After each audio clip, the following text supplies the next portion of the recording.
이영표 선수 아시죠? 지금은 선수 아닌데 그 축구 해설도 하고 하는데요. 워낙 예측을 잘해서 문어영표라고 별명까지도 붙었는데요. 이영표 해설원이 이번에 아시안 게임에서 대한민국이 확실히 우승한다고 예언을 했습니다.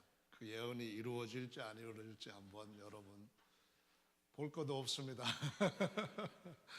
15년 만에 8강에서 주저앉았다고 하는데요.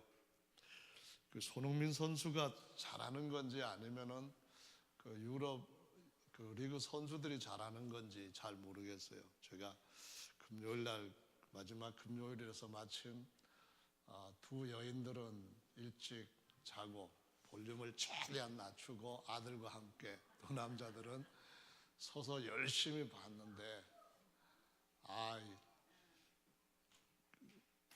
어떻게 하면 이길까 하고 이제 응원을 하기는 했는데 제 아내가 하는 말이 그 말입니다. 당신이 축구 게임을 보면 항상 지더라 그러더라고요. 제 아들이 하는 말이 그게 진짜라면은 아빠는 지금 유명해졌을 거래요. 왜냐하면은 모든 나라에서 축구 경기를 할 때 저를 데려다가 축구 경기를 지게 하려면은 보게 하고 이기게 하려면은 보지 않게 하고 뭐 이렇게 써먹으면은 돈을 엄청나게 주면서 벌써 딱 사방으로 모셔갈 건데 그 말은 아니다 해가지고 역시 집에는 남자는 남자답다고 생각했는데요. 하여간 손흥민 선수도 별로 잘하는 것 같지도 않고 결국 져서 한국 선수들은 돌아올 비행기가 없어서 고민한다고 그런 얘기를 하더라고요. 토트넘은 우리가 떨어지니까 좋다고 한다고 그러고요. 제가 그 축구 경기를 말씀드리는 이유는 그냥 경기도 열정을 다해서 정말 온 힘을 다해 싸워야만 이길 수도 있고 한데 그런 부분이 우리의 믿음의 전쟁에 있어서도 마찬가지라고 하는 거죠. 예를 들자면은 축구하는 사람만큼 우리들도 하나님 앞에서 성도들은 기도하는 사람이니까 그만큼 열의를 다하지 않으면서 축구 선수들만 나무라는 것은 자기 자신을 모르는 뭐 별로 좋은 일은 아니다라는 말씀을 드리고 싶어요. 저 자신부터. 오늘 말씀해 보시면 르비딤에서 두 가지 일이 일어났거든요. 하나는 물이 없어요. 여기 르비딤이라고 하는 말은 아주 넓은 평원을 말합니다. 그러니까 이스라엘 백성들이 가는 광야에서 넓은 평원이라 하는 말은 가도 끝이 없이 떼약볕은 쬐이는데 그 광야에서 일어나는 열기는 이거 정말 상상을 초월할 정도로 뜨겁게 일어나는 거예요. 그냥 가면서 조그만 나무 또는 숲들 뭐 이런 것들이 있다고 한다면 덜한데 아주 까마득한 광야에 물이 없다는 거예요. 그러니까 얼마나 이스라엘 백성들이 한 3일길 지나면서 마음에 고생이 심했겠습니까? 그래서 모세한테 막 이제는 대들은 거예요. 대들었는데 그 르비딤이라고 하는 이 이름이 모세하고 다투고 난 뒤에 이름이 두 가지로 바뀌게 되죠. 하나는 마사라고 하는 것하고 하나는 또 뭐라고 하는가 하면은 무리바라고 하는 것으로 바뀌게 됩니다. 근데 이제 거기서 물을 하나님께서 반석에 쓰시고 모세는 지팡이로 반석을 쳐서 물이 콸콸콸 쏟아져 나왔어요. 그 문제는 이제 해결이 된 거예요.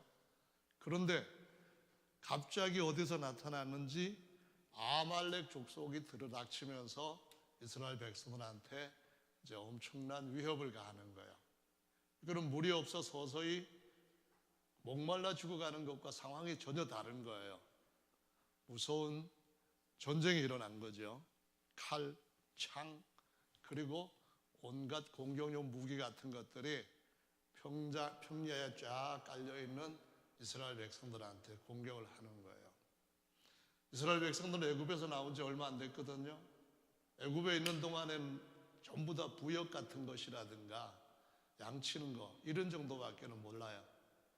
그래서 군대 외에 수많은 사람들이 60만 명 외에 한 3분의 2는 다 그보다도 더 많은 숫자가 한 200만 명 정도 되는 숫자 중에서 60만 명 외에는 전부 다 싸운 전쟁에는 상관이 없는 약자들이거든요. 그들이 같이 섞여 있는데 전쟁이 일어나면은 끝장나는 거예요. 근데 그때 이 장소에서 또 한 번 전쟁의 승리가 일어났는데 그게 바로 야훼 니시라고 불리게 된 또 다른 하나님께서 주신 영적 어떤 기억할 수 있는 뭐랄까요? 랜드마크라고 할 수 있는 것이 만들어지게 됩니다. 그것은 바로 모세가 지팡이를 들고 산 위에 올라가서 손을 이렇게 들고 있어요. 기도하는 것을 의미하는 겁니다. 그런데 여호수아는 밑에서 이제 20만 명, 아니 60만 명을 이끌고 전쟁을 하는 거예요. 근데 도저히 전쟁의 그 어떤 전술로, 전략으로는 이길 수가 없는데 모세가 손 들면 이기는 거예요. 근데 모세의 손이 80세 이상 됐으니까 그렇게 대단한 손이 아니잖아요. 엿기 들고 연습한 것도 아니고 자꾸 내려오니까 또 지는 거예요. 모세가 손 내려오는 걸 보니까 지고 올라가니까 또 이기고 그러니까 모세의 형님 아론이 안 되겠다 해가지고 얼른 산으로 올라가서 야 여기 앉아라 하고서는 돌을 갖다가 딱 앉을 자리를 만들어 놓고 그러니까 우리 같이 책상 다리로 앉은 건 아닐 거라 그 말이에요.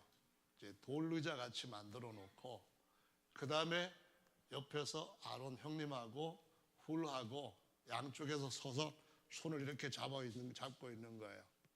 밤이 다 될 때까지 손이 안 내려오니까 계속 모세는 손 들고 기도를 하고 있는 거예요.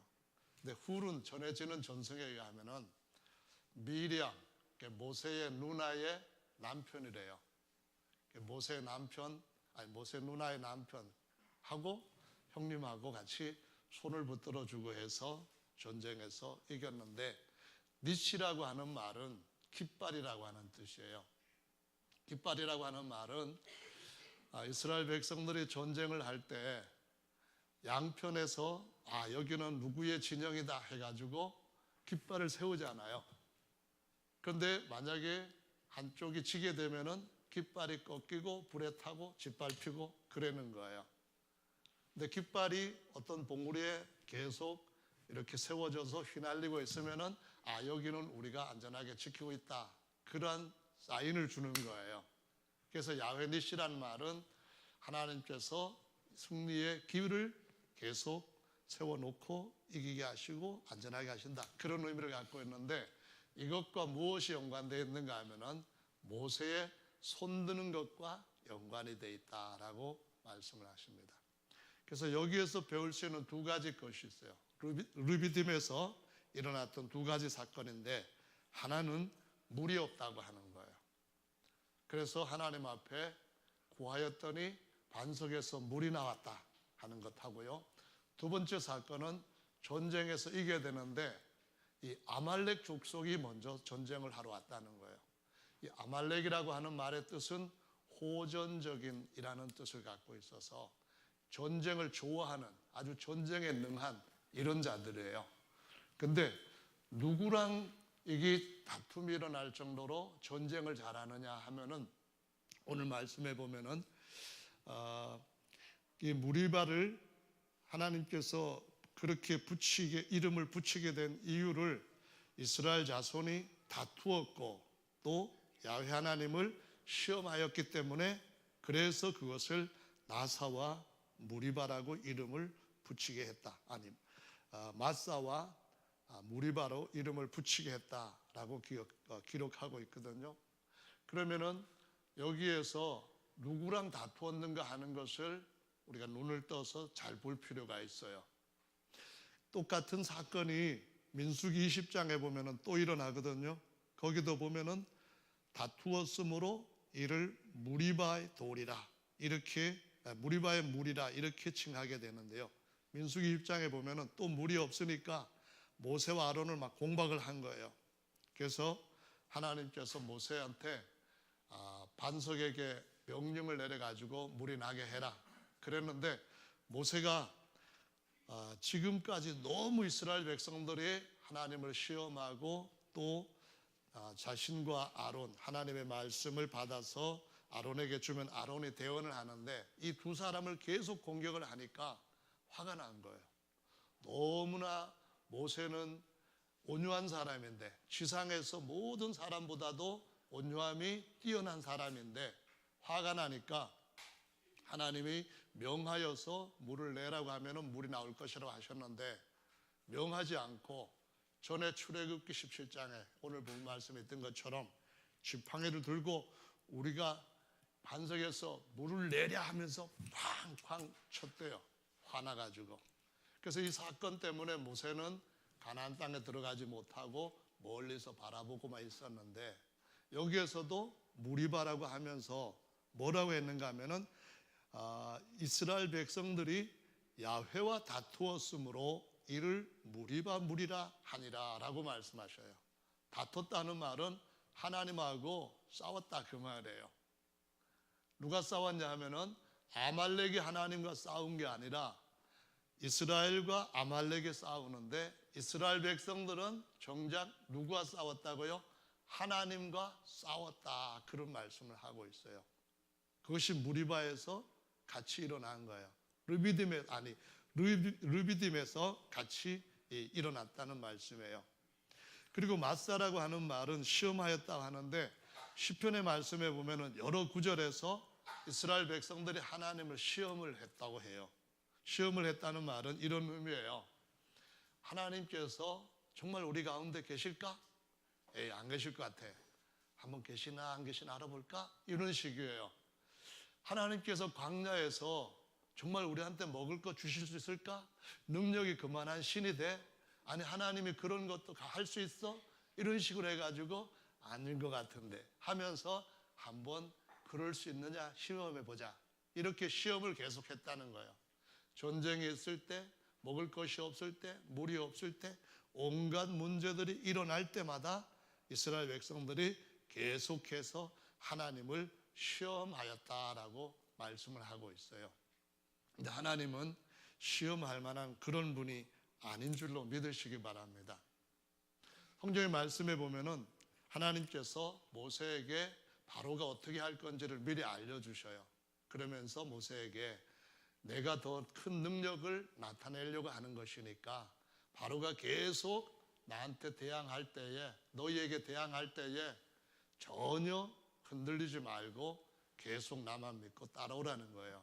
그래서 이스라엘 백성들한테 하나님께서 모세를 통하여 일으키신 기적을 가지고 어떻게 하셨는가 하면은 하나님은 다 대책이 있으시다 하는 것을 보여주신 거예요. 이스라엘 백성들이 계속해서 어려움을 당할 때마다 하나님은 다 아시고 내가 해결책도 갖고 있다는 거예요. 너 날 따라오면은 어떤 경우에든지 내가 해결해 주는 것을 얻을 수 있으니까 날 믿고 나한테 구하라는 거예요. 그런데 이스라엘 백성들은 그런 체험을 애굽에서부터 나오면서 10가지 체험을 다 했잖아요. 그냥 나오게 하지 않겠다. 내가 너희들한테 그냥 노예살이에서 쫓겨나가듯이 도망치듯이 나가게 하지 않겠다. 그래가지고 10가지 재앙을 내렸을 때는 어떻게 했는가 하면은 그냥 갈 수 없잖아. 그러니까 우리를 400년 동안 부려먹은 대신 뭐라도 우리한테 내놔 하면서 달라는 대로 다 받게 하면서 나가게 하신 거예요. 하나님 멋있는 분이십니다. 할렐루야. 거기다가 이스라엘 백성들에게 하나님께서 그 계속해서 스트레스를 받았던 그 한 가지가 뭐냐 하면은 네 조상 아브라함은 너희가 믿는 신이 전능자라고 하지 않냐. 근데 전능자가 우리의 바알세불보다도 못해. 팔이라는 그 화장실 팔이라고 하는 이름의 신이에요. 그러면 조롱을 하는 거예요. 야 전능자가 그 모양이냐? 전능자가 어떻게 400년 동안 니들 그렇게 맞고 죽고 하게 하는 걸 가만 보고 계시냐? 외출 가셨냐? 뭔가 조롱을 다 하게 하는 거예요. 근데 바로가 대들 때 하나님이 애굽의 모든 신들한테 벌을 내리셨다는 거예요.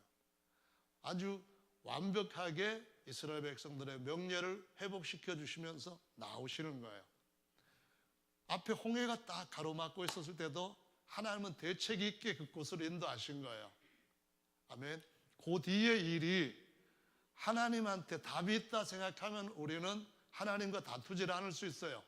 하나님한테 시험하지 않아도 돼요. 이미 하나님은 검증받으신 분이에요. 이미 하나님은 오랫동안 모든 사람들 앞에서 나는 하나님이다, 나는 전능자다 하는 이 사실을 확실하게 나타내신 분이에요. 그런데 이스라엘 백성들이 어떤 순간부터는 그것을 깜빡깜빡 잊어버리는 거예요. 이전에 했던 하나님의 그 놀라운 권능들을 기억하지 못하는 거예요. 그러다 보니까 어떤 일을 만날 때마다 이기기에 한 하나님의 주신 가르침들을 잊어버리는 거예요. 이렇게 하면은 내가 일하겠다, 이렇게 하면은 그 문제는 이제 내가 맡아주겠다 하시는 그분의 약속을 잊어버리는 거예요. 홍해가 딱 가로막고 있을 때 또 이스라엘 백성들 아우성 치면서 난리예요. 애굽으로 돌아가야 된다. 지금이라도 돌아가야 된다. 늦지 않았다. 그런데 하나님이 이미 다 계획해 놓고 계신 거예요. 이스라엘 백성들을 안전하게 건너게 하는 그 길을 하나님이 다 계획하고 계신 거예요. 이스라엘 백성들 뒤를 따라오는 이스라엘 백성을 잡으려고 했던 애굽 군대가 다 그 안에서 매장되는 것을 계획하신 거예요. 결국 그렇게 됐는데 바로 그 얼마 안 지나서 한 며칠 지나고 나서부터 이 르비딤에서 또 이런 사건이 일어났을 때 이스라엘 백성들은 하나님을 시험하는 거예요. 오늘날도 마찬가지로 하나님을 시험하는 일이 우리 가운데 있기 때문에 하나님이 대대로 아말렉과 싸우신다라는 말씀하시면서 아말렉을 완전히 지상에서 없애버리고 기억됨이 없게 하겠다 이 말씀을 하시면서 그것을 하게 하시는 승리의 비결을 어디다 두셨는가 하면은 야훼 니시 곧 깃발을 높이 드는데 하나님의 이름의 깃발을 높이 드는데 두게 하신 줄로 믿으시기를 바랍니다. 그래서 하나님은 항상 어떤 것을 우리에게 약속을 하시는가 하면은 하나님은 정말 다툴 뿐이 아니라 신뢰하고 하나님의 얼굴을 구할 수 있는 믿을 만한 분이라는 사실입니다. 하나님은 정말 무서운 상황에서도 어느 때든지 그냥 얻는 것이 아니라 전쟁을 통하여서 더 큰 것을 이김을 통하여서 노획물들을 얻게 하시는 거예요. 딱 보십시오. 애굽에서부터 나와가지고 이제 광야길을 가는 동안에 그들한테 필요한 여러 가지 생필품들이 있는 거예요. 근데 그걸 하나님이 만들어 주실 수도 있지만 그렇게 창조하시지는 않고 이스라엘 백성들한테 더 기쁘게 얻을 수 있는 방법을 알고 계시는 거예요. 그게 뭐냐면은 바로 아말렉 족속들이 사방에서 탈취한 많은 군수물자를 가지고 딱 왔을 때 이거예요. 전에 거 다 너희한테 줄 테니까 싸워서 이겨라 이겁니다. 이기면은 너희들한테 그걸 주려고 왔다는 걸 알고 너희들은 더 강한 전쟁에서 얻을 수 있는 기쁨과 용기와 담대함을 가지고 앞에 지금 나타날 여러 적들을 이길 수 있는 일에 강한 의욕들을 갖게 될 것이다 이 말씀입니다. 이 믿음을 누가 끝까지 지켰는가 하면은 강한 군대가 그 가나안 땅에 사방에 있더라 했을 때에 하나님이 우리를 기뻐하시면 저들은 우리의 밥이다 이렇게 말했던 바로 여호수아와 갈렙이 지켰던 믿음입니다. 여기 계시는 우리 모든 성도님들도 그 믿음을 가지시기를 예수님의 이름으로 축원합니다. 하나님은 뭐라고 하셨는가 하면은 믿음이 없이는 하나님을 기쁘시게 할 수가 없대요. 하나님을 기쁘게 하시는 데는 두 가지 것이 필요하다고 하시는데 첫째로는 그가 우리 중에 계신다는 거예요. 그가 어떤 분입니까? 스스로 계시는 분이고 전능자이셔요. 그분이 우리 가운데 계시면서 그분을 찾는 자에게 상 주시는 이심을 믿는 것이 하나님을 기쁘시게 한다는 거예요. 우리가 그분이 우리를 기뻐하신다면은 저들은 우리의 밥이다. 더 좋은 밥을 먹을 수 있는 비결은 히브리서 11장 6절에 기록된 말씀처럼 그렇다 하는 것을 보여주고 있는 것입니다. 출애굽기 말씀뿐만 아니라 이미 창세기에서 아브라함한테 하나님 이런 말씀을 하셨어요. 하나님이 아브라함이 전쟁에서 이기고 왔는데 하나님의 도우심을 통하여서 이기고 온 뒤에 자기들은 아직 너무나 약한데 전쟁에서는 이겼지만은 다시 그들이 쳐들어왔을 때에 대책이 없는 거예요. 그때 두려워할 때에 창세기 15장 말씀에서 하나님 이렇게 말씀합니다. 아브라함아 두려워하지 말라. 나는 너의 방패요 너의 지극히 큰 상급이니라 라고 말씀합니다. 두려워할 이유가 없습니다. 왜냐하면 하나님이 대신 앞에 있으니까요. 하나님이 대신 뚫리지 않는 방패로 막아주시니까요. 할렐루야. 그래서 우리는 그 하나님을 믿고 가면 됩니다. 하나님의 나라는 침노하는 자가 빼앗느니라 라는 표현을 씁니다. 그 이유는 무엇인가요?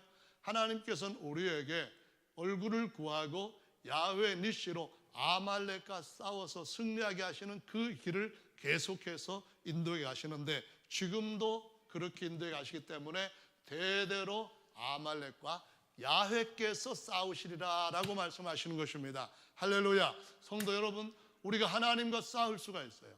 하지만은 하나님은 우리에게 나와 싸우지 말고 아말렉과 싸우라는 겁니다. 아말렉과 너희 힘으로는 싸워서 이길 수 없지만은 내가 이기게 해줄 테니까 너희들은 그 싸움을 위해서 야훼 니시로 손을 나를 향하여서 들라고 말씀을 하시는 거예요. 그러면은 이길 수 있다라고 하는 말씀인데요. 이기는 자들한테는 주님이 상을 주신대요. 어느 정도 상을 받을까요? 아시안컵에서 우승하면 얼마 받는지 잘 모르겠는데요. 성경의 말씀에 보니까 우리한테 하나님이 주시고자 하시는 상으로 주시는 것들 중에 많은 것들 중에 집을 주신대요. 이 집이 어느 정도 가치가 있는가 하면 세상에서 제일 비싼 집보다 훨씬 더 비싼 집이에요. 진짜 하나님이 주시겠다고 하나님이 성령으로 보증하셨어요.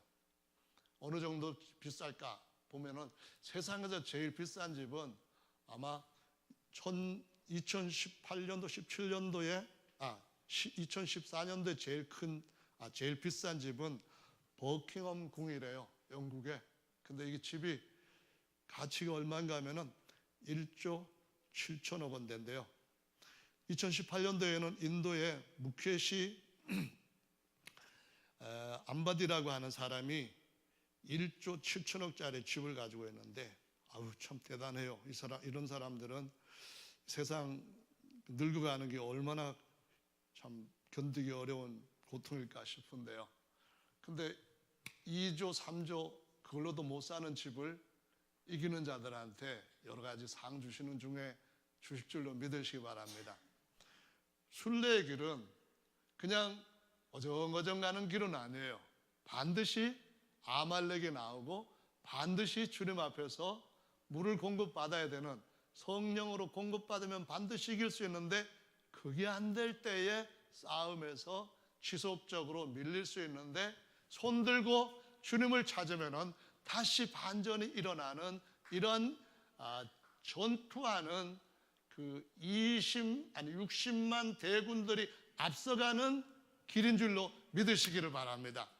군대는 60만 3,550명이 맨 뒤에 가는 군대가 아니에요. 그러한 행진 스타일이 아니에요. 뒤에는 나머지 사람들 따라오면 돼요.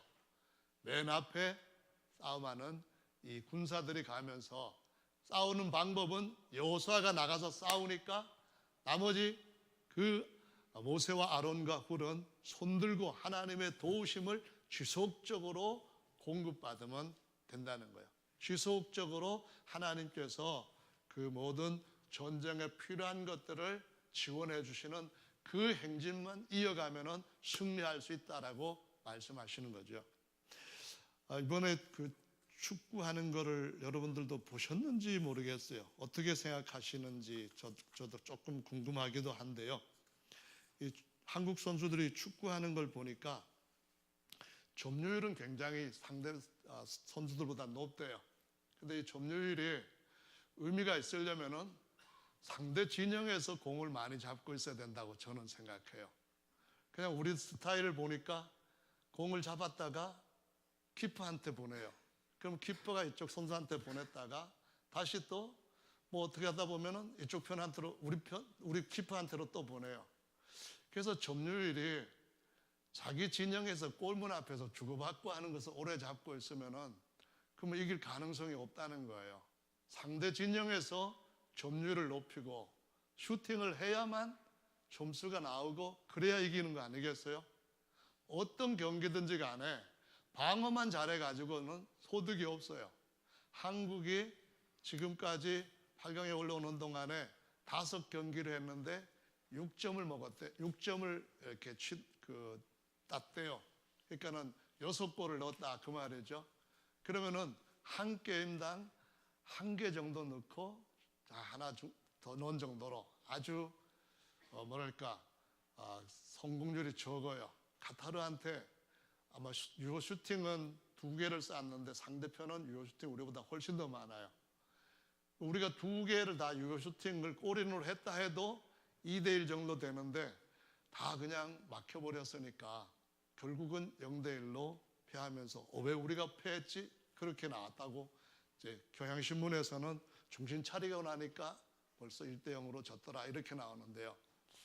우리는 하나님 앞에서 신앙생활에 어떤 어려움들이 올 때에 주님께서 우리 앞서 가시고 우리와 함께 하신다고 하는 그 믿음을 갖고 하나님 앞에서 정말 도전할 수 있는 이런 용기를 가져야만 된다는 거예요. 도전하기 위해서는 하나님과 싸우는 것이 아니라 상대 어떤 아말렉과 싸워야 된다는 것이 오늘 말씀에서 보여주고 있는 굉장히 중요한 우리가 배워야 할 진리의 말씀인데요. 이 진리의 말씀에서 아말렉과 싸우는 것이 뭔지를 알고 싸워야 우리의 광야 교회를 주님이 오실 때까지 우리를 부르실 때까지 계속 행진해 가면서 전진을 할 수 있는데 그러면은 이 아말렉 족속이 누구를 가리키는 걸까요? 이게 오늘 저와 여러분들이 좀 더 중요하게 살펴보아야 할 아주 중요한 성경의 말씀인데요. 창세기 말씀에 보시면은 36장 12절에 이런 말씀이 있어요. 에서의 아들 엘리바스의 첩 딥나는 아말렉을 엘리바스에게 낳았으니 이들은 에서의 아내 아다의 자손이며 이렇게 말합니다. 에서는 누군가 하면은 야곱이 태어날 때 리브가한테 그 엄마 리브가한테서 이삭을 통해 쌍둥이로 낳았어요. 쌍둥이로 낳았는데 에서가 먼저 태어난 형이에요. 우리 박재훈 형제님이 쌍둥이거든요. 근데 요즘 형님한테 성경 말씀 가르치는 아주 쫄쫄한 즐거움을 토요일마다 한 4시간 막 이렇게씩 누리고 있는데요. 성경에서 에서와 야곱이 어떤 상징적인 인물로 나오는가 하면은 에서가 엄마 뱃속에서 조금 먼저 나왔어요. 쌍둥이인데 이분도 쌍둥이에요. 근데 먼저 나왔는데 나중 나온 야곱이 자기보다 먼저 나온 에서한테 장자권을 먼저 나왔기 때문에 장자권을 중시하지도 않는 에서가 가지고 있는 것에 대해서 굉장히 마음이 불편했어요. 그래서 결국은 에서가 바깥으로 돌아다니면서 육체적으로 막 설치고 다니는 그런 중에 완전히 기진맥진했을 때에 팥죽 한 그릇에 그 장자권을 산 거예요. 어떻게 보면은 형님이 팥죽 한 그릇에 장자권을 팔아버릴 정도로 너무 경시했던 것도 문제지만은 야곱은 값이 문제가 아니라 요 상황이 내가 장자권을 얻을 수 있는 그 상황이다. 형은 장자권을 무시하고 나는 장자권을 사모하는데 형은 지금 배가 고파서 뭐든지 가지고 바꾸려고 하는 마음을 갖고 있는 이때에 내가 이 제안을 해서 내 걸로 만들자 해서 형 죽 줄 테니까 장자권 나한테 팔아 그랬더니 아직도 그게 뭔데 내가 죽게 됐는데 하면서 넘겨준 거예요. 그래서 거기에서 에서를 나중에 뭐라고 부르는가 하면은 에돔이라는 말로 불러요. 에돔이란 말은 아담이란 말하고 어근이 같아요. 뜻은 적신 그런 뜻이에요. 흙에서 난 자, 흙으로 돌아갈 자. 적신으로 왔다가 적신으로 돌아갈 자. 그래서 흙에 속한 사람, 흙사람, 땅에 속한 사람 그런 의미를 가지고 있는 거예요.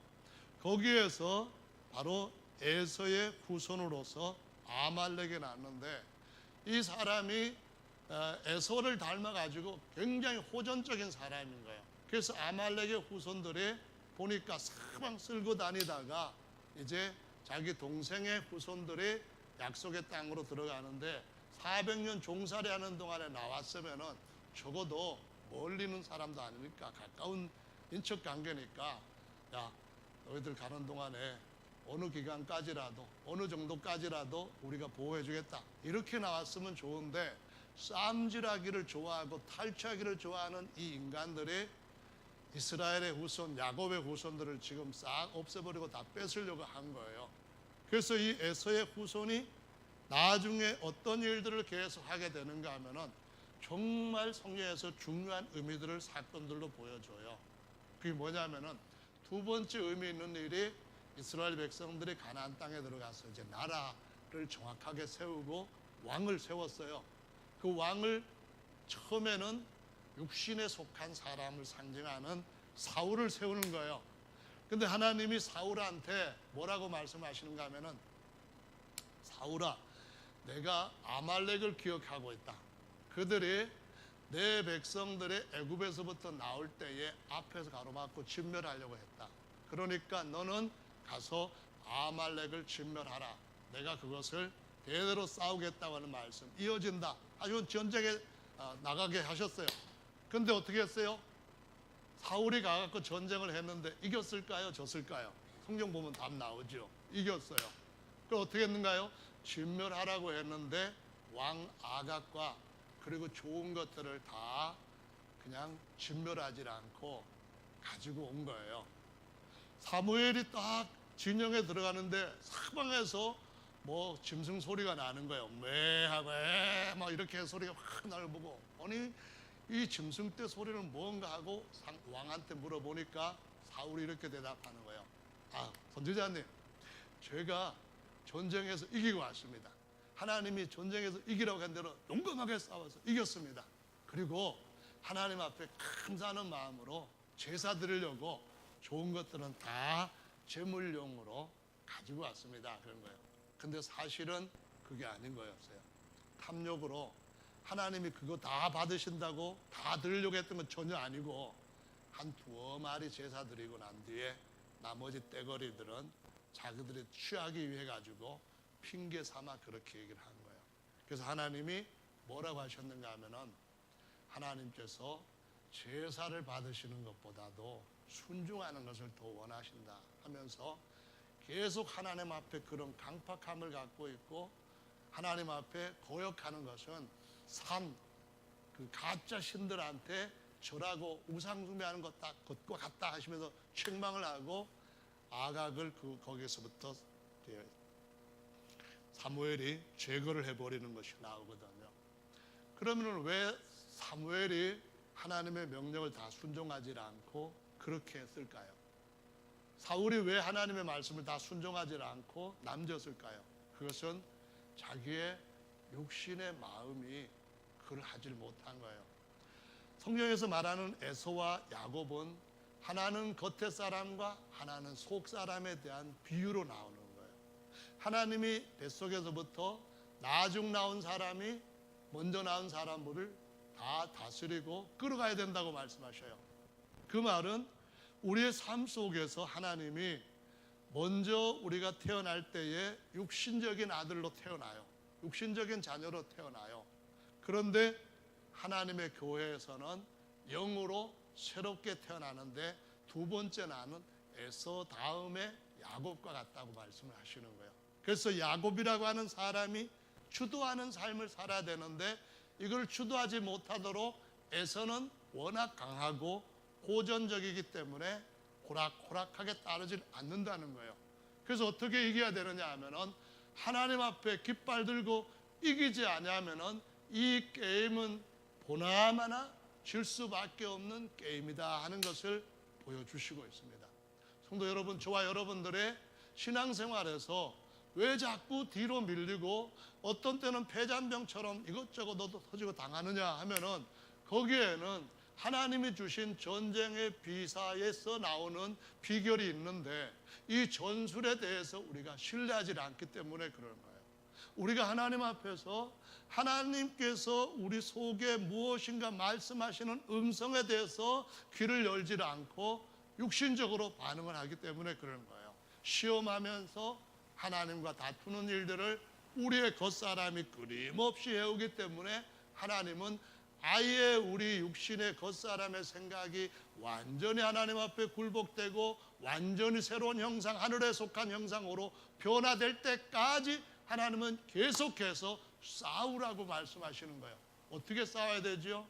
싸우는 방법은, 이 우리 속에 있는 이 겉사람과 싸우는 유일한 방법은 바로 기도하는 방법밖에는 없다는 것을 가르쳐 주고 계시는 거예요.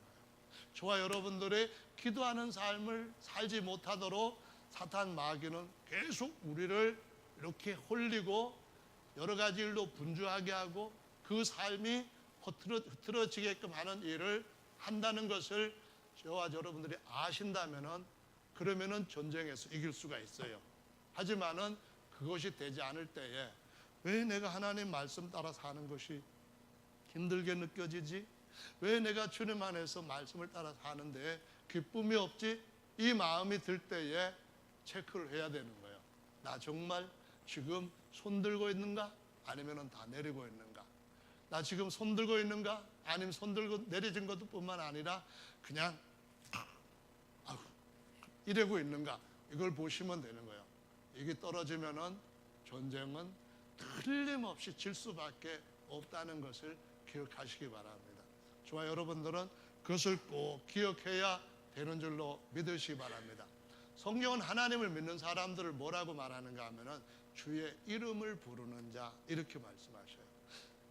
창세기 4장 26절의 말씀에 보면은 하나님께서 아벨 대신 셋을 낳게 하시고 셋이 에노스를 낳았을 때 그때부터 사람들은 하나님의 이름을 불렀더라라고 기록하면서, 이후로 보면은 계속해서 하나님을 신뢰하는 사람들을 주의 이름을 부르는 자, 곧 주님의 얼굴을 구하는 자, 나를 찾는 자에게 상 주시는 이시라고 믿고 그것을 그대로 하는 자라고 말씀을 하고 계셔요. 여러분, 상 받으시고 주님이 방패로 싸워주시는 그 은혜를 정말 한평생 누리시게 되기를 예수님의 이름으로 축원합니다. 그러려면 어떻게 되는가 하면은 아말렉과 싸워서 이겨야 되는 거예요. 아말렉이 누군지를 모르신다고 한다면은 내가 왜 지금 이렇게 힘들게 할 때에 내 생각인가 아니면은 아말렉의 생각인가, 이거를 분별하면 되는 거예요. 야곱에 따라가는 길인가 아니면 에서에 가는 길인가, 이거를 분별하면 되는 거예요. 내가 지금 에서 길을 가고 있다고 한다면은 먼저 주님의 나라와 그 일을 구하면은 이 모든 것을 너에게 더하리라 하셨는데 순서가 바뀌었기 때문에 뒤에 것들이 오히려 더 중요한 것들까지 같이 잃어버리게 하는 오류에 빠지게 하는 것이다. 실패에 빠지게 하는 것이다.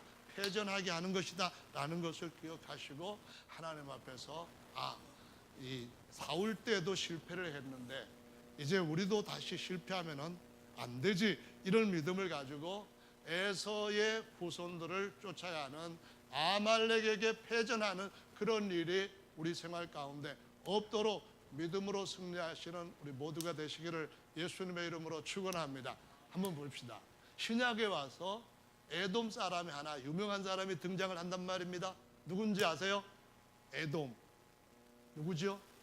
이두메 사람이라고 표현하는 거예요.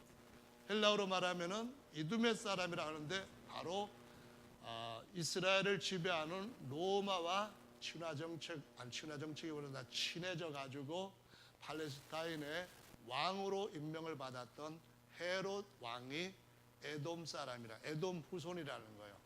에돔 후손인 이 헤롯 왕이 무슨 일을 했는지 여러분 아세요? 중요한 사건이 있죠. 예수님이 태어났을 때에 저기 멀리 바벨론에 있던 그러한 사람들이 예수님을 찾아와 가지고 경배드리겠다고 했을 때에 나도 가서 경배할 테니까 찾으면 보고해라, 이렇게 했어요.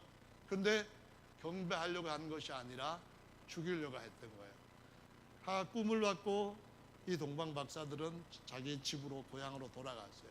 속았다는 걸 알고 헤롯이 그 지경에 있는 사람들의 두세 아래의 어린아이들을 전부 다 죽여버리는데 목적은 예수라고 하는 그 어린아이 죽이려고 했던 거예요. 왜 그렇게 했는가 하면은 바로 예수님이 이 땅에 오시는 정말 중요한 목적은 하나님께서 자신의 영원히 쉬실 수 있는 하나님의 완전한 성전의 머릿돌로 살아있는 돌로 놓으시려고 하는 그 목적으로 오셨다는 거예요. 이게 중요하거든요.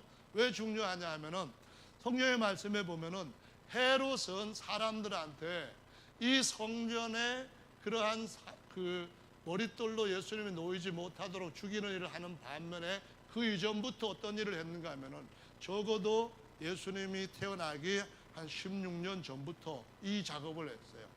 사람들한테 환심을 받기 위해서 나는 에돔 사람이고 이 사람들은 에서의 후손이 아닌 야곱의 후손들이니까 이들이 나를 반기지 않는다. 그러니까 반기하기 위해서는 성전을 크게 지어주자 해가지고 증축을 한 거예요. 예수님이 공생에 시작할 때 46해 동안 증축이 계속 이어지고 있었던 거예요. 예수님 돌아가시고 난 뒤에도 몇 년 동안 해서 한 65년, 6년까지 증축이 됐던 거예요. 어마어마하게 크게 지었기 때문에 거기에서 성전에서 섬기는 제사장들과 서기관들, 율법사들은 이 성전이 얼마나 대단합니까? 좋아했어요. 그런데 그 사람들이 나중에 또 어떤 일을 했어요? 성전의 제사장, 성전의 율법사들, 이 사람들이 예수님을 십자가에 모으는데 성경은 뭐라고 말하는가 하면은 건축자들의 버린 돌이 진짜 영원한 성전의 머릿돌과 모퉁이 돌이 되시고 그러는 거예요. 이건 왜 중요하죠? 우리 육신은 어떻게든 뭔가 현혹시켜가지고 진짜를 못 보게 만들어요. 우리의 육신은 에서의 후손으로서 똑같은 아말렉 기질을 갖고 있는 거예요. 하나님이 어떤 특정한 민족만을 상징하는 것이 아니라 우리 모든 사람들 속에 먼저 태어난 아말렉이라고는 에돔의 후손의 이 호전적인 것이 있는데 이 호전적인 것이 싸워야 할 마귀와 죄와 싸우는 것이 아니라 누구와 싸우는가 하면은 하나님과 무리바하는 거예요. 하나님 앞에 대해서 맞서하는 거예요. 이게 정말로 문제라는 것을 주님께서 보여주시는데 저와 여러분들의 하나님 앞에 기도 생활을 놓치게 되고 손이 처지게 될 때 그때부터 하나님이 계신가 의심이 들어오기 시작하는 건 정상이에요.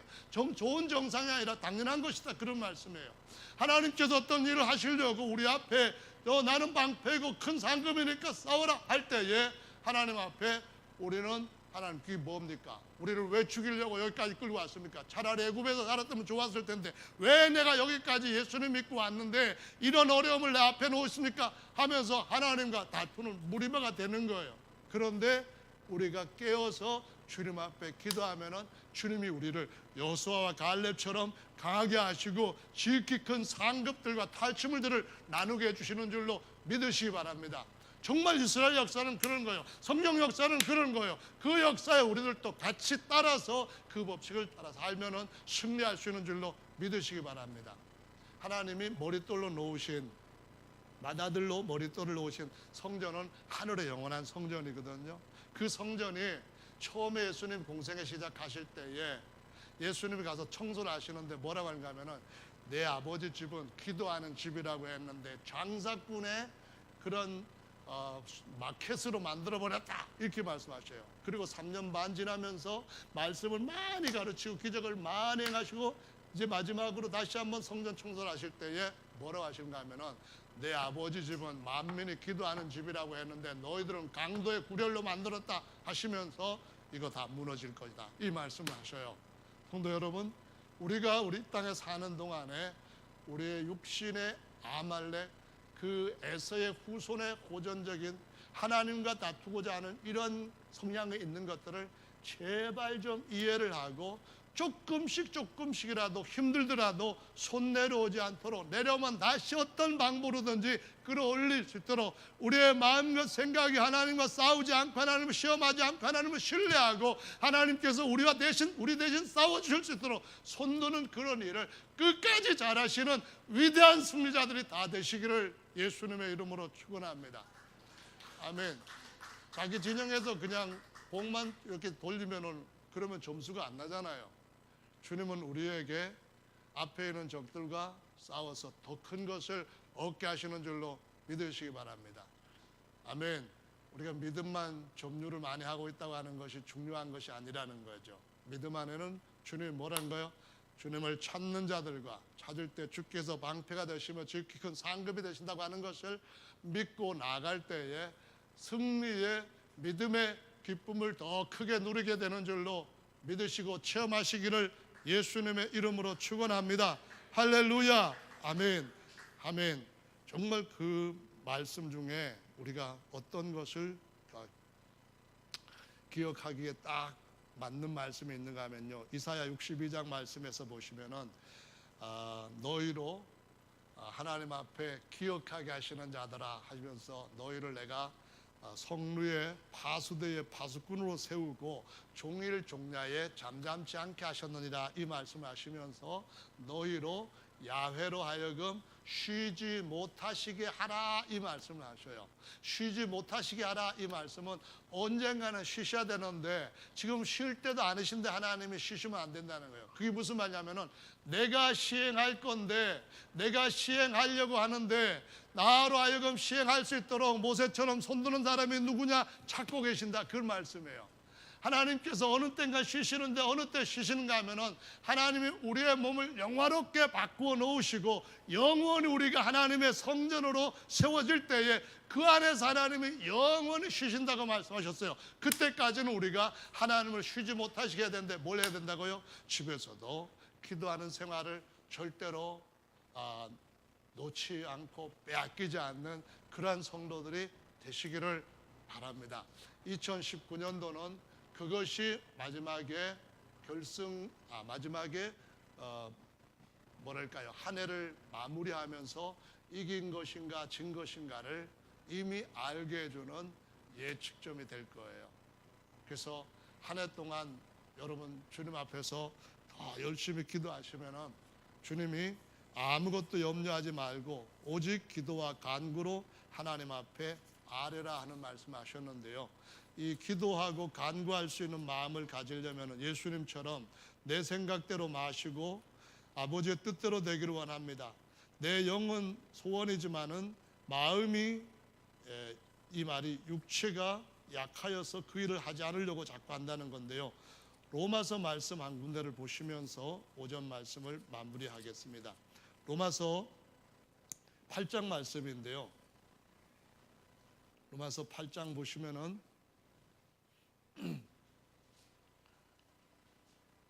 8장 5절 말씀에 이렇게 말합니다. 육신을 쫓는 자는 육신의 일을, 영을 쫓는 자는 영의 일을 생각하나니 육신의 생각은 사망이요 영의 생각은 생명과 평안이니라. 여기 육신이라 하는 말은 구약에서 그림자로 뭘로 보여주셨다고요? 아말렉이 우리 앞에 항상 나온다는 거죠. 아말렉을 쫓으면 안 된다, 깨야 된다, 이 말이죠. 7절 봅니다. 육신의 생각은 하나님과 뭐가 된다고요? 원수가 되나니 이는 하나님의 법에 굴복지 아니할 뿐 아니라 할 수도 없습니다. 8절 봅니다. 육신에 있는 자들은 하나님을 기쁘시게 할 수 없느니라. 만일 너희 속에 하나님의 영이 거하시면은 너희가 육신에 있지 아니하고 영에 있나니. 자, 육신의 생각은 하나님과 어떻게 된다고요? 원수가 된다는 거예요. 계속 다툰다, 그 말이에요.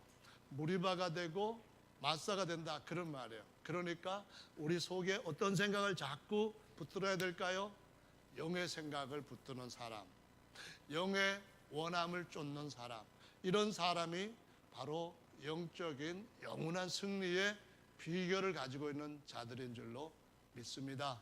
할렐루야. 자, 15절 말씀 봅니다. 16절 보겠습니다. 성령이 친히 우리 영, 아니 13절부터 봐야겠네요. 너희가 육신대로 살면 반드시 죽을 것이로되 영으로서 몸의 행실을 죽이면 살리니. 14절 무릇 하나님의 영으로 인도함을 받는 자들은 곧 하나님의 아들이라. 아멘. 26절로 이제 넘어가서 보겠습니다. 이와 같이 성령도 우리의 연약함을 도우시나니. 성령이 우리 안에 계시면 우리가 하나님의 성전으로 완전히 완성돼 가고 있는 중이에요. 그 다음에 우리가 마땅히 빌 바를 알지 못하나 오직 성령이 말할 수 없는 탄식으로 우리를 위하여 친히 간구하시느니라. 아멘. 마음을 감찰하시는 이가 우리 성령의 생각을 아시나니 이는 성령이 하나님의 뜻대로 성도를 위하여 간구하심이니라. 29절입니다. 읽어보실까요? 찾으신 분 시작. 우리가 알거니와 하나님을 사랑하는 자 곧 그 뜻대로 부르심을 입은 자들에게는 모든 것이 합력하여 선을 이루느니라. 무리 없어요. 그럼 왜 무리 없죠? 하나님 대책을 갖고 있다는 걸 믿으시기 바랍니다. 합력해서 좋은 것 이루신대요. 아멘. 아말렉 족속이 공격해 왔어요. 큰일 났어요. 그런데 하나님을 사랑하는 자, 그 뜻대로 부르심을 입은 자, 곧 우리의 속사람 영을 따라 사는 사람들한테는 모든 것이 합력하여 좋은 걸 이루신대요. 상을 주신대요. 할렐루야. 정말 우리가 짧은 인생 끝나고 나면은 뭐 세상에 있는 몇 조 되는 그런 집과는 농담에 불과하지만 너무나 놀라운 진짜 완전한 우리의 영원한 집이 준비되어 있는 줄로 믿으시기 바랍니다. 이 땅에서 한 몇 조 정도만 얻을 수 있다면 뭔들 못할까 그러는 분들 아마 우리 가운데도 몇 분 계실지도 몰라요. 한번 진짜로 생각해 보세요. 현실적으로 한 7조 정도 얻을 수 있는 일이 뭐가 있는데 그렇게 대단하지 않다. 뭐 예를 든다면은 매일 하나님 앞에 새벽 기도 나오고 저녁 기도 할 수 있으면은 몇십 년만 할 때에 7조 정도 얻는다 할 때에 할 수 있는 분 한번 손 들어 보실까요? 나 그럼 하겠다. 여기 계시는 분들은 다 돈을 사랑하는 마음이 없으니까 손을 안 드셔요. 정말 참 좋은 마음이셔요. 근데 진짜로 그렇게 우리가 이 땅에 사는 동안에 먹고 살기 위해서 애쓰는 그러한 삶의 모든 순례의 길에서 몇 조가 아니라 몇 천억만 준다 해도 우리는 그 일을 할 수가 있을 거예요. 우리의 마음이 어떤 마음을 따라가냐에 따라 가지고 우리에게 보이는 것들이 달라지는 줄로 믿습니다.